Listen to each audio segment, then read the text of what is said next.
Setelah pernyataan Jaksa Agung itu, sejauh mana kasus dugaan korupsi di Pertamina ini akan diusut? Kami akan bahas bersama anggota Komisi 12 DPR RI fraksi Partai Demokrat Mulyadi, bergabung juga peneliti Pukat UGM Zainur Rohman dan pengamat otomotif Fitra Eri Purwotomo. Selamat sore semuanya, apa kabar? Sore. Kita mau fokus dulu ke pernyataan Jaksa Agung hari ini yang bilang bahwa produk Pertamax itu sudah sesuai standar. Kemarin Jampidum setelah raker dengan Komisi 3 juga bilang ke publik jangan tinggalkan produk Pertamina. Menurut Anda, Mas Fitra, sebagai konsumen ini sudah cukup memuaskan tidak? Iya, terima kasih. Jadi kasus yang kemarin itu memang sangat mengejutkan masyarakat dan terjadi penurunan drastis kepercayaan ke Pertamina. Seperti kita ketahui, kepercayaan itu adalah sesuatu yang dibangun dengan lama, waktu dan pembuktian bisa hancur dalam sekejap. Nah, dalam posisi kayak gini tentunya sangat naif jika mengharapkan kepercayaan itu langsung pulih begitu saja gitu ya. Tapi Pertamina sudah ke langkah yang benar, tinggal bagaimana ke depannya memastikan hal seperti yang terjadi beberapa tahun itu tidak terjadi lagi, dan publik pun lambat laun mungkin akan merasakan bahwa kualitas Pertamina membaik dan barulah kepercayaan bisa diraih. Tapi tidak bisa sekejap, itu butuh waktu kalau menurut saya. Dan sampai lembaga penegak hukum sendiri yang bicara soal itu, Anda sudah merasa teryakinkan dengan itu, Mas Fitra? Jadi kalau saya pantau di sosial media gitu, justru banyak yang mempertanyakan kenapa sampai Kejagung yang mengkonfirmasi kualitas Pertamina. Sebenarnya kan kualitas Pertamina itu mestinya Pertamina sendiri yang mengkonfirmasi atau Lemigas gitu ya. Tapi ini sampai ke badan hukumnya, jadi menimbulkan pandangan publik itu yang kenapa sampai aparat penegak hukumnya yang mengklarifikasi untuk Pertamina. Tapi anyway, kita tentunya berharap bahwa kualitas Pertamina itu sudah baik, tapi memang tetap butuh waktu untuk mengembalikan kepercayaan masyarakat. Karena kemarin itu bisa sampai 5 tahun gitu, kecolongan gitu. Sebelum saya beralih, saya mau tanya juga ke Anda, Mas Fitra, karena Anda juga mengunggah di media sosial Anda sudah sempat diperiksa juga oleh pihak Kejaksaan Agung sebagai saksi ya begitu, dalam perkara yang sama yang kita bahas sekarang. Seputar apa saja yang ditanyakan oleh jaksa saat itu? Ya baik, saya tidak bisa memberitahukan detail dari pertanyaan jaksa, tapi yang jelas pertanyaannya seputar keahlian saya di bidang otomotif dan mesin serta pengaruh bahan bakar ke mesin. Jadi tidak terkait dengan tindak korupsinya, tapi lebih ke pengaruh bahan bakar ke mesin mobil. Pak Mulyadi, dengan pernyataan Jaksa Agung hari ini, kemarin Jampitsus juga menyatakan hal yang warnanya kurang lebih sama. Menurut Anda, itu sudah cukup untuk mengembalikan trust kepada publik untuk bisa menggunakan produk Pertamina itu? Oh ya, sebenarnya begini, dari awal kan saya sampaikan bahwa kasus korupsi ini adalah kasus yang terjadi pada 2018 dan sampai 2023. Jadi tempus delicti-nya itu adalah sudah berlalu kan, sudah dari 2018 sampai 2003. Persoalannya di 2025 ini, akibat dari persoalan yang terjadi pada tahun sebelumnya, ini menimbulkan hilangnya kepercayaan masyarakat kepada Pertamina. Ini yang sebetulnya menjadi inti persoalan. Maka dari itu pemerintah dan berbagai pihak meyakinkan bahwa pada saat ini kualitas dari produk Pertamina sudah sesuai dengan spek. Kalau Pertamax RON-nya 92, Pertalite 90. Itu yang sedang disampaikan atau diinformasikan oleh pemerintah. Kalau persoalan korupsi ini masih kelihatannya masih panjang ya. Karena kalau memang itu adalah persoalan korupsi ratusan triliun, tentu ini bukan persoalan kecil. Dan bahkan saya berpikir tentu bukan hanya berhenti pada level pelaku, tentu ada intelektual dadernya, ada dalangnya di balik itu. Biarkanlah itu menjadi ranahnya penegak hukum, khususnya Kejaksaan Agung, untuk menyelesaikan sampai tuntas, sampai ke akar-akarnya. Siapapun yang terlibat, tentu karena kita negara hukum, tentu akan diproses sesuai dengan peraturan perundang-undangan kita. Tapi begini juga Pak, sorry saya potong. Membaca, karena Anda menekankan masalah trust itu tadi, sampai lembaga penegak hukum yang berbicara kepada publik untuk jangan ragukan produk Pertamina, menurut Anda itu perlu? Ya sebetulnya begini, ya ini kan dalam rangka mengembalikan kepercayaan masyarakat. Bahwa saat ini produk Pertamina dapat diyakini bahwa sudah sesuai dengan spek yang ada. Oke. Bukan lagi seperti yang terjadi pada 2018-2003. Kan itu sebetulnya message atau informasi yang disampaikan oleh pemerintah. Oke. Sebenarnya pada saat terjadi 2018-2023 itu kan sebetulnya juga dilakukan pemeriksaan berkala. Nah, ini saya tanyakan tadi beberapa mitra kerja saya coba hubungi bahwa ini memang saya mengira tadi itu bagian dari tanggung jawab BPH Migas, ternyata bukan. Yeah. BPH Migas hanya bertanggung jawab terhadap distribusi di masyarakat, kecuali kalau itu oplosan terjadi di masyarakat itu BPH Migas. Okay. Kalau kualitas ini menjadi tanggung jawab Dirjen Migas, di mana yang melakukan pemeriksaan adalah Lemigas.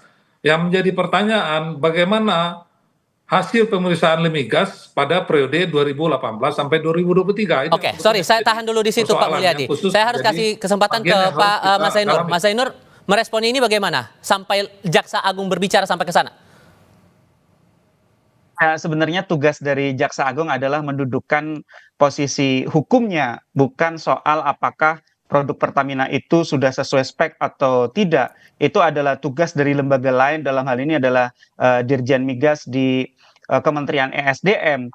Tentu kemudian publik perlu mendapatkan informasi yang jelas dari kejaksaan. Kenapa? Karena kejaksaan itu kan firm banget gitu ya, mengatakan bahwa Patra Niaga ini membeli RON 92 ya, tetapi ternyata barang yang datang itu adalah RON 88 atau RON 90, kemudian di blending, kemudian dijual dengan harga 92.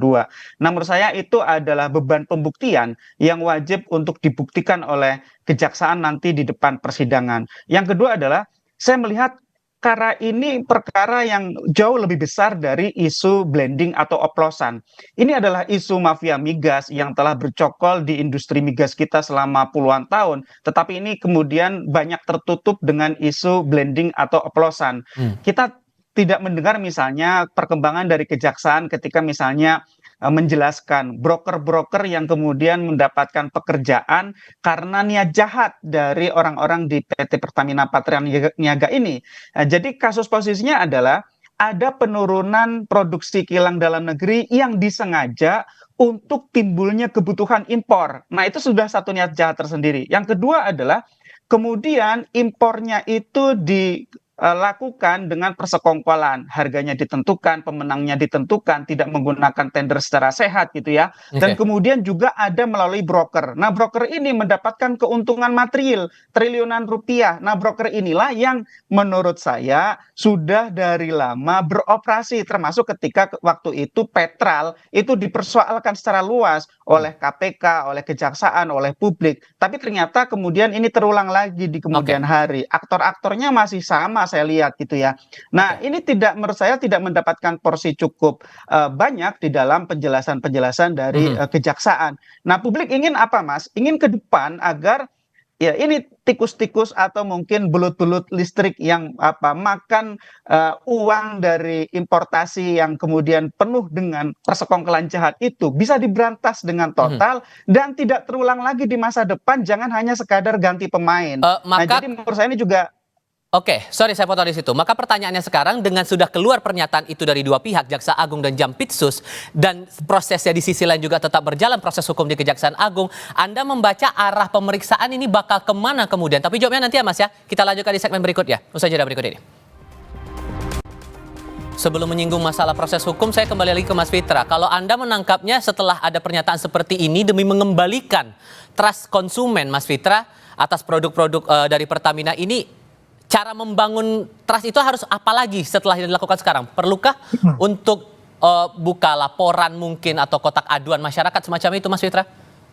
Jadi begini, kalau di masyarakat saya hanya bisa berbicara di level konsumen ya, karena saya yang melihat langsung sosial media dan saya juga merasakan di level masyarakat mereka bukan hanya tidak percaya, tapi ada rasa sakit hati. Sakit hati ketika mereka merasa membeli BBM RON 92, mereka beranggapan mereka mau mendapatkan RON 90 walaupun itu di kurun 2018 sampai 2023. Nah, kemudian sakit hati berikutnya adalah korupsi yang begitu besar, yang mencapai ratusan triliun, sehingga tidak hanya butuh bahan bakar yang berkualitas sesuai spesifikasi bagi masyarakat untuk dalam tanda kutip memaafkan Pertamina gitu ya, tapi juga dilihat bagaimana pembongkaran kasus ini benar-benar sampai ke akar-akarnya, karena ini bukan semata-mata masalah kualitas bensin saja di publik, tapi ini ada kepercayaan dan kecintaan terhadap Pertamina yang tercederai berat di sini, kalau menurut saya. Oke. So kalau dengan pernyataan yang sudah dikeluarkan Jaksa Agung ini, Mas Zainur, arahnya pemeriksaan atau penyidikan lanjutannya bakal gimana kemudian? Ya, saya sih percaya pelakunya lebih banyak dari yang sudah ditetapkan sebagai tersangka ya, Mas Tifal ya. Ini kan baru 7 plus 2 ya. Padahal ini kan kita tadi misalnya mendengarkan dari Pak Mulyadi, selama ini bagaimana kinerja dari lembaga pengawas, misalnya Lemigas atau lembaga-lembaga pengawas lainnya. Apakah mereka menjalankan tugas dan fungsinya atau tidak? Masa iya kecolongan lamanya 5 tahun? Kalau 5 tahun sepertinya bukan kecolongan lagi gitu kan. Yang kedua, saya pikir ini juga perlu diuji ya, misalnya menurunkan produksi kilang itu kan butuh persetujuan para pejabat. Siapa saja yang kemudian memberikan persetujuan? Kemudian menolak produksi minyak dalam negeri, produksi dari K3S. Itu siapa yang kemudian turut serta di dalam permufakatan jahat itu? Jadi kan produksi dalam negeri karena ditolak oleh Patra Niaga akhirnya diekspor. Nah, padahal sebenarnya itu memenuhi syarat karena diekspor kemudian ada biaya-biaya dan kemudian untuk impor juga ada biaya-biaya. Nah, semua biaya itu kan kemudian ditanggung oleh Pertamina Patra Niaga dan juga akhirnya ditanggung oleh negara dan masyarakat dalam tanda kutip, karena ini kan adalah BUMN. Jadi menurut saya ini masih banyak sekali pihak yang harus diperiksa, harus diuji bagaimana tanggung jawab mereka di dalam menjalankan tugas. Dan menurut saya pendekatan yang paling efektif adalah follow the money. Siapa saja yang kecipratan uangnya gitu ya. Ini uang triliunan gitu ya.